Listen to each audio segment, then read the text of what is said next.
Shalom, saudaraku yang dikasihi Tuhan. Hari ini renungan kita sudah sampai di dalam Kejadian pasal 7, 8, 9, di mana pada pasal 7 bercerita tentang Nuh dan keluarga serta binatang pilihan diselamatkan dari air bah. Ketika kita membaca, tentu saja kita berpikir, bagaimana Allah ini sangat kejam, yang lain tidak diselamatkan. Tetapi kita tentu saja harus mencari dan kita renungkan, mengapa Nuh dapat diselamatkan? Ya, karena satu, Nuh dianggap orang yang benar oleh Tuhan. Sebab Nuh bergaul erat dengan Tuhan.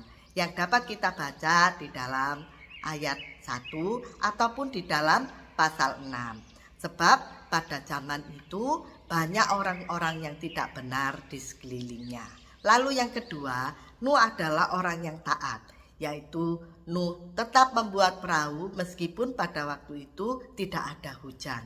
Dan Nuh itu mengikuti sesuai dengan instruksi Allah, yaitu membuat bahtera yang sangat besar. Dan yang ketiga, Nuh adalah orang yang setia.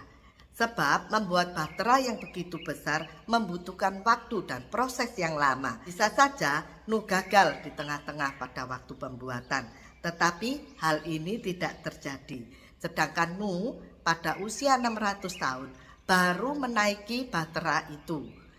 Maka kesetiaan adalah kunci utama daripada hidup Nuh.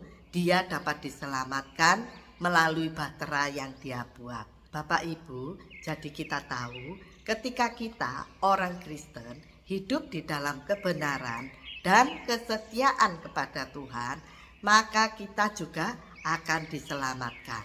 Sebab di dalam Amsal dikatakan bahwa orang baik itu banyak, tetapi orang yang setia itu sedikit. Oleh sebab itu, kesetiaan adalah hal yang tidak mudah yang dapat dilakukan. Contohnya yaitu ketika suka menolong, apakah kita setia terus di dalam menolong orang?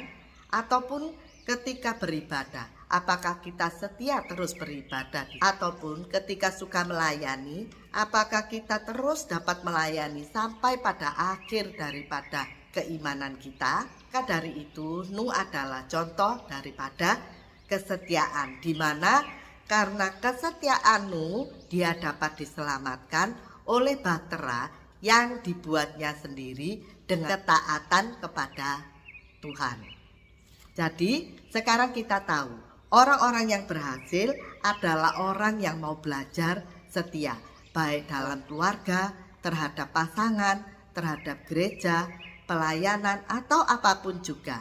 Oleh kesetiaanlah maka orang percaya dapat diselamatkan sampai akhir zaman dengan bahtera yang dibuatnya sendiri berdasarkan ketaatan kepada firman Tuhan. Shalom, selamat pagi.